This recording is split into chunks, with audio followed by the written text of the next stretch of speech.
International Day of Democracy is being marked on today across the globe to raise public awareness about democracy. The International Day of Democracy aims to raise public awareness about democracy, its meaning and importance.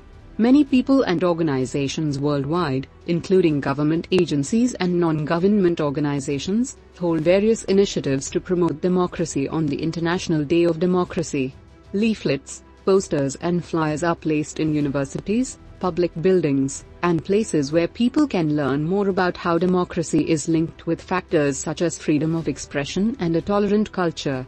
The UN strives to achieve its goals of peace, human rights and development. It believes that human rights and the rule of law are best protected in democratic societies.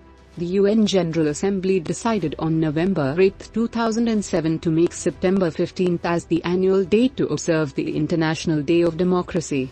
The Assembly invited people and organizations, both government and non-government, to commemorate the day.